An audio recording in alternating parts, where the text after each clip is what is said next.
सभी भाइयों को नमस्कार। मैं विकास नागर एक बार फिर से अपने YouTube चैनल उड़ान कोचिंग सेंटर में सभी भाइयों का हार्दिक स्वागत करता हूं।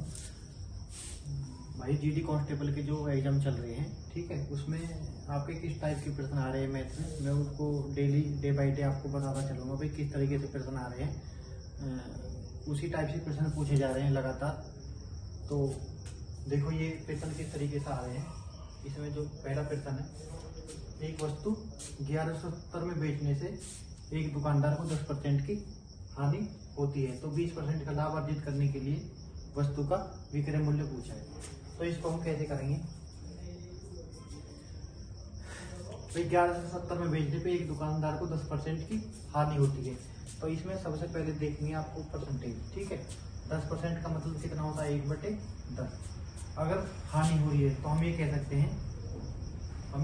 हैं कि भाई 10 की वस्तु अगर 1 रुपए की हानि होगी तो कितने की बेचेगा, 9 रुपए की।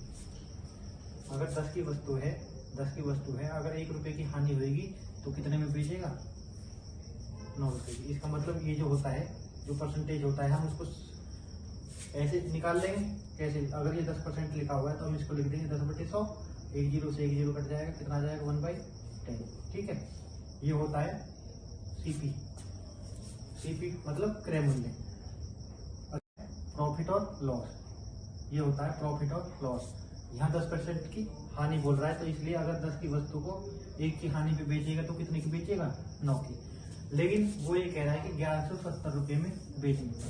इसका मतलब ये हुआ, अगर आपको ये पता लग जाए कि भाई यहाँ पे 1170 करना है हमको, यहाँ पे लिख रहा है 9, इसका मतलब ये है कि भाई 9 यूनिट की जो वैल्यू है वो कितनी है, 1170, ठीक है। तो 1 यूनिट की वैल्यू कितनी आ जाएगी, यहाँ से 9 से इसकी काट दोगे तो 9 एकम 9, 2 बच गई, 9 3 27, जाएगा 130, ठीक है। हम यहाँ भी 130 की गुणा कर देते हैं और यहाँ भी 130 की कर देते हैं, तो ये हो गया। इसका मतलब मैं ये कह सकता हूँ भाई 1300 की वस्तु उसने कितने में बेची है, 1170 में। 1170 में 1300 की वस्तु 1170 में बेची है। अब हमें 20% का लाभ कमाना है। लाभ किसमें, जो लाभ परसेंट होएगा वो हमेशा सीपी पे होगा, ठीक है। लाभ परसेंट सीपी क्या है, 1300। अब 1300 की वस्तु को हम पे 20% का इस पे लाभ कमाना है, तो कितना हो जाएगा, 120/100, ठीक है। 2 जीरो से 2 जीरो कैंसिल, 13 और 12 कितना हो जाएगा, 1560, ठीक है। ये आ गया आपका विक्रय मूल्य, ठीक है भाई। इस तरीके से सवाल आ रहे हैं, तो आपको बिल्कुल यही टाइप पूछा जा रहा है। किसी में क्रय मूल्य है, किसी में विक्रय मूल्य, लेकिन सवाल बिल्कुल ऐसे ही है, हल्के सवाल है। एक एक सवाल को आपको बताया जाएगा किस तरीके से आपको करना है, ठीक है। ये देखो अगला सवाल है, ये कह रहा है कि भाई यदि एक दुकानदार एक वस्तु को 4400 रुपये में बेचता है जिसका अंकित मूल्य 5000 रुपये है, तो वह कितनी परसेंट छूट दे रहा है, छूट मिलती है हमको अंकित मूल्य पर। एक दुकानदार एक वस्तु को 4400 रुपये में बेचता है जिसका अंकित मूल्य 5000 रुपये हो। अब 5000 की वस्तु वो कितने में दे रहा है, 4400 में दे रहा है। और 5000 की वस्तु वो 4400 में दे रहा है। इसका मतलब ये हुआ वो कितने कम में दे रहा है भाई, वो दे रहा है 600 कम में। लेकिन वो पूछ रहा है छूट कितने परसेंट, वो पूछ रहा है परसेंट में। ये हमको परसेंट में बताना है कि कितने परसेंट की छूट दी उसने। तो उसने 600 रुपये की छूट दी, किस पे, अंकित मूल्य पे दी जाती है छूट। अंकित मूल्य कितना है, 5000, और गुणा परसेंटेज के लिए 100 की गुणा, ठीक है। 2 जीरो से 2 जीरो कैंसिल, 50 से गया 2 बार, तो कितना आ जाएगा, 6 दूनी 12%। तो इसका मतलब उसने 12% की छूट दी। तीसरा सवाल है, वो कह रहे हैं कि भाई यदि ए का 20% बी के 35% के बराबर है तो ए और बी का अनुपात ज्ञात कीजिए, ठीक है। इसको ऐसे करेंगे, ए का मतलब गुणा, ठीक है। ए का 20% ये बराबर है बी के 35% के, बी के 35% की। कोई दिक्कत, 100 से 100 कैंसिल, ऐसे काट लो। ये 5 से गया 4 बार, ये 5 से गया 7 बार, ठीक है। तो यहाँ से आपको क्या पता लग गया, 4A बराबर 7B। आपको यहाँ से ये पता लग गया 4A बराबर 7B। ठीक है, तो यहाँ पे हमको क्या करना है, A और B का अनुपात, A और B का अनुपात। तो यहाँ A की वैल्यू कौन सी है, A की वैल्यू सामने वाली, A की वैल्यू ये और B की वैल्यू ये। A की वैल्यू कितनी है 7 अनुपात B की वैल्यू कौन सी है, B की वैल्यू है ये और A की वैल्यू है ये। ठीक है, तो A की वैल्यू कितनी है भाई 7 और B की वैल्यू 4। तो A और B का अनुपात कितना आ गया 7 अनुपात 4। ठीक है, इसी प्रकार से प्रश्न पूछे जा रहे हैं, इजी प्रश्न है सारे। अगला देखो ये है 12 वाले प्रश्न, हर एक इसमें आ रहे हैं जीडी के पेपर में, इसको ध्यान से देख लेना भाई। इसमें क्या करते हैं, सबसे पहले तो ये जो संख्या लिख दी है 3, इसको ऐसे ही लिख लो बटे प्लस 5 को ऐसे ही लिख लो बटे प्लस 7 को ऐसे ही लिख लो बटे। उसके बाद यहाँ एक ही संख्या है जिसके ऊपर एक बार है। ठीक है, एक ही संख्या के ऊपर बार है, तो एक ही संख्या के ऊपर बार है तो एक ही 9 लिख देंगे नीचे। यहाँ भी एक संख्या के ऊपर बार है तो एक 9 लिख देंगे, और यहाँ भी एक संख्या के ऊपर बार है तो एक ही 9 लिख देंगे। अब इसको सॉल्व कर लेंगे।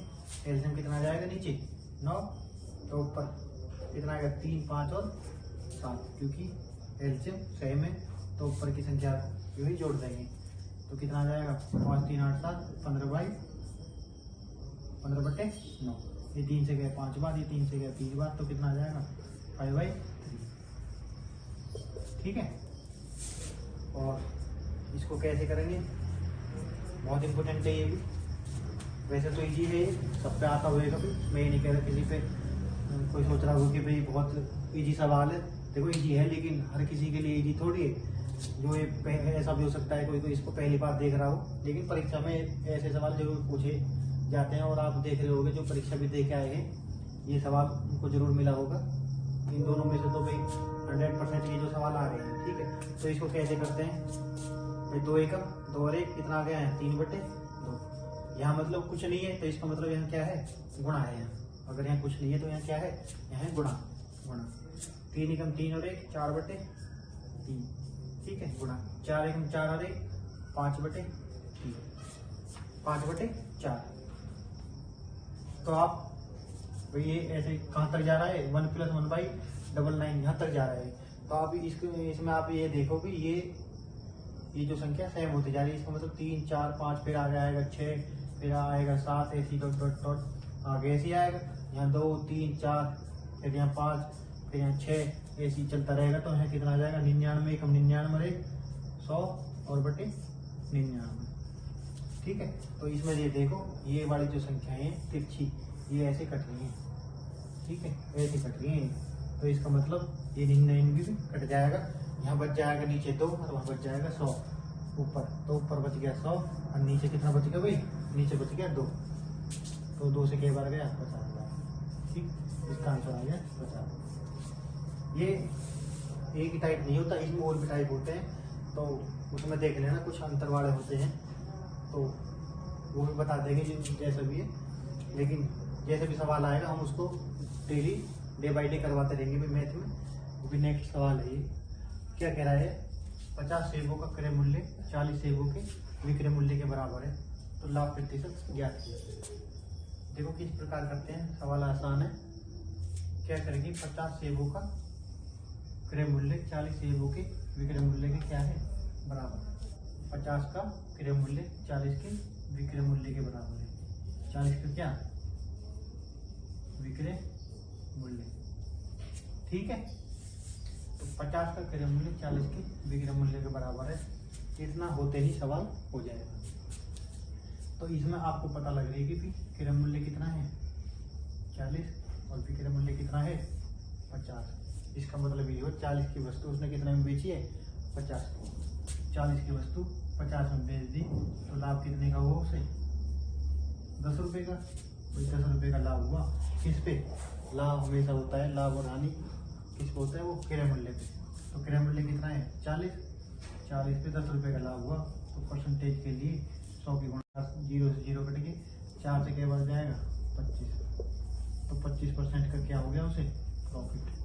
ठीक है, अगला देखो कह रहा है 99 से 1/7 प्लस 99 से 2/7 प्लस 99 से 3/7 99 से 4/7 और ऐसे ही 6 तक ले गया और सारा को जोड़ दिया, उसको कह रहा फिर सरल कीजिए।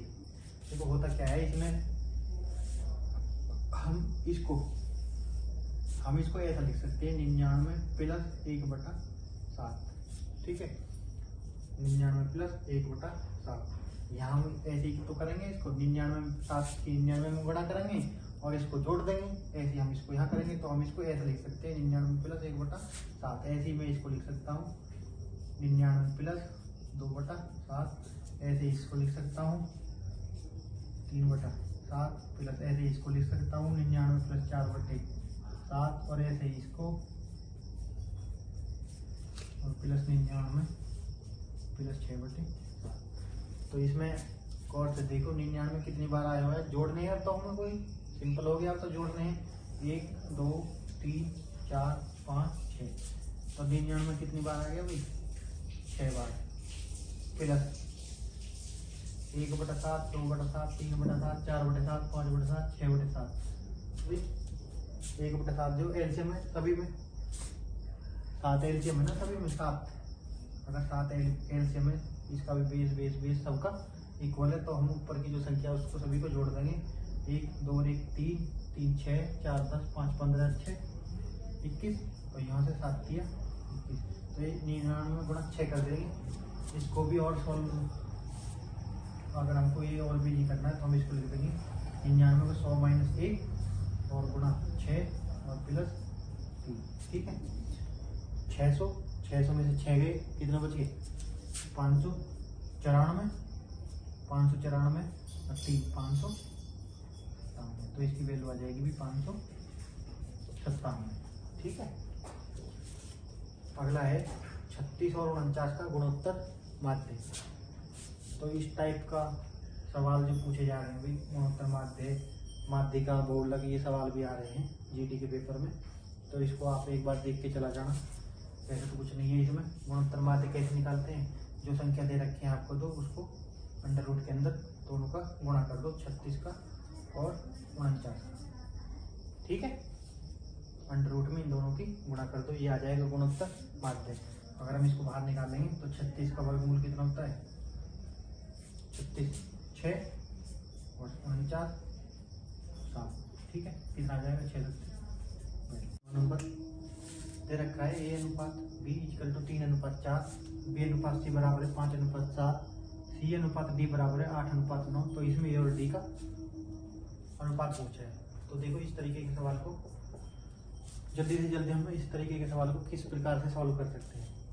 तो सबसे पहले ए बी सी डी लिखेंगे, ए बी सी और डी, ठीक है। ये चार ही इसमें दे रखे हैं, तो ए बी सी डी लिख देंगे। ए बी का अनुपात कितना है 3 4, ठीक है। उसके बाद बी सी, बी के नीचे बी का अनुपात 5 और सी के नीचे सी का 7। उसके बाद सी डी का, सी के नीचे सी का 8 अनुपात डी के नीचे डी का 9। इतना लिखने में कोई प्रॉब्लम नहीं। तो कैसे करेंगे इसको सबसे पहले हम यहाँ से पीछे से सॉल्व करते हुए चलेंगे। देखो यहाँ सी की वैल्यू 7 है, यहाँ 8 है, तो हम इसको इक्वल करना है। इक्वल करने के लिए जो सी की है अनुपात, जो सी का अनुपात दे रखा है इसमें, ये 7 और यहाँ सी का है 8, तो 8 की गुणा कर देंगे इसमें और 7 की गुणा कर देंगे इसमें। यहाँ 7 की मैं गुणा करता हूँ, अगर मैं यहाँ 7 की गुणा करूँगा तो अनुपात का एक रूल होता है, अगर मैं इधर गुणा करता हूँ तो उधर भी करूँगा, ठीक है। अगर मैं इधर भाग करता हूँ तो उधर भी करूँगा, ठीक है। जोड़ और घटा हम नहीं सकते अनुपात में, केवल गुणा और भाग कर सकते हैं। अगर मैं इधर गुणा कर रहा हूँ तो मैं इधर भी गुणा करूँगा, ठीक है। 7 की मैंने यहाँ गुणा करी, यहाँ भी करी, तो 8 7 56 हो गया। अब मैं यहाँ अगर यहाँ भी 56 बढ़ाऊंगा तो यहाँ 8 की करूँगा, ठीक है। तो यहाँ 8 की, अगर मैं 8 की इसमें कर रहा हूँ तो इसमें भी करूँगा, ठीक है। अब ये तो बराबर हो गए, लेकिन यहाँ ये 4 है और यहाँ कितना हो गया ये 40। तो 4 को मैं 40 बढ़ाने के लिए 4 में कितनी गुणा करूँगा 10 की। अगर मैंने यहाँ 10 की करी तो यहाँ भी कितनी करूँगा 10 की। अब देखो कितने अनुपात आ जाएगा, यहाँ कितना आ गया 30। वैसे तो इक्वल हो ही गई है, लिखने की जरूरत तो नहीं है। तो उसने पूछा ए और डी का अनुपात, ए और डी का अनुपात। ए का अनुपात कितना है भाई 3 गुणा 10 ही तो ए का, ठीक है। और डी का कितना है 9 गुणा 7, देखो अगर मैं यहाँ गुणा भी कर देता हूँ, यहाँ भी गुणा कर देता हूँ, फिर हमें अनुपात में वो दोबारा से काटने पड़ेंगे, इसलिए जो आ रहा है उसको ही लिख दो। अब काट लो आप। 3 से गया 3 बार, तो कितना आ गया, यहाँ आ गया 10 और ये कितना आ गया 21। तो ये डी का अनुपात कितना आ गया भाई, 10 और 21। ठीक है, हम इस सवाल को वैसे तो कई तरीके से इसको कर सकते हैं, और भी बहुत तरीके हैं, लेकिन देखो जिस पेपर के टाइम पर आपको जो याद आ जाए सबसे पहले, जैसे आप उसको पकड़ सको सवाल को, ऐसे कर दो। लेकिन ये भी बेस्ट है, पीछे से आप सवाल को सॉल्व करते चलो, 2 मिनट में वैल्यू 2 मिनट नहीं लगेगी इसमें। ठीक है, बहुत जल्दी ऐसे आप सवाल सॉल्व कर पाओगे। अगला सवाल क्या है भाई, अगला सवाल है एक वस्तु के क्रय मूल्य और विक्रय मूल्य का जो अनुपात है 8:9 है। क्रय मूल्य और विक्रय मूल्य का जो अनुपात है वो कितना है, क्रय है 8 और विक्रय कितना है भाई 9। इसका मतलब ये हुआ, अगर उसने 8 की वस्तु खरीदी है तो कितने में बेची है, 9 की बेची है, तो उसे कितने का प्रॉफिट हुआ भाई, 1 का। 8 की वस्तु 9 में बेच दी तो 1 का प्रॉफिट हुआ, किस पे, सीपी पे, क्रय मूल्य पे। क्रय मूल्य कितना है 8 और हमको परसेंटेज चाहिए, लाभ परसेंटेज, तो लाभ परसेंटेज के लिए 100 की गुणा कर देंगे। ठीक है, 4 से गया है 2 बार, ये 4 से गया 25 बार, तो 25/2 कितना आ जाएगा, 12.5%। क्या भाई, लाभ। ठीक है, 12.5% लाभ। ठीक है भाई।